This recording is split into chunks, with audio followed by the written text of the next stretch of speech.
Deuteronomy Chapter 24. When a man takes a wife and marries her, then it shall be, if she finds no favor in his eyes because he has found some unseemly thing in her, that he shall write her a certificate of divorce, put it in her hand, and send her out of his house. When she is departed out of his house, she may go and be another man's wife.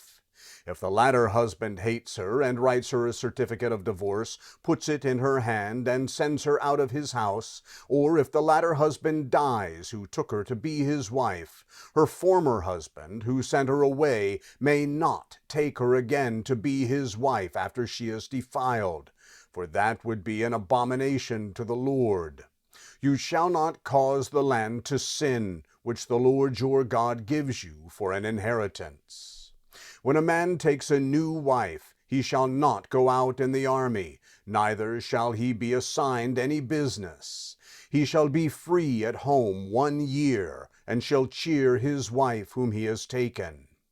No man shall take the mill or the upper millstone as a pledge, for he takes a life in pledge. If a man is found stealing any of his brothers of the children of Israel, and he deals with him as a slave or sells him, then that thief shall die.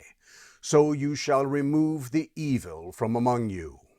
Be careful in the plague of leprosy, that you observe diligently and do according to all that the Levitical priests teach you.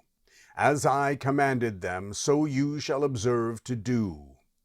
Remember what the Lord your God did to Miriam by the way as you came out of Egypt. When you lend your neighbor any kind of loan, you shall not go into his house to get his pledge. You shall stand outside, and the man to whom you lend shall bring the pledge outside to you. If he is a poor man, you shall not sleep with his pledge. You shall surely restore to him the pledge when the sun goes down, that he may sleep in his garment and bless you. It shall be righteousness to you before the Lord your God. You shall not oppress a hired servant who is poor and needy, whether he is one of your brothers or one of the foreigners who are in your land within your gates. In his day you shall give him his wages, neither shall the sun go down on it, for he is poor, and sets his heart on it, lest he cry against you to the Lord, and it be sin to you. The fathers shall not be put to death for the children, neither shall the children be put to death for the fathers. Every man shall be put to death for his own sin. You shall not deprive the foreigner or the fatherless of justice, nor take a widow's clothing in pledge. But you shall remember that you were a slave in Egypt, and the Lord your God redeemed you there. Therefore I command you to do this thing. When you reap your harvest in your field, and have forgotten a sheaf in the field, you shall not go again to get it.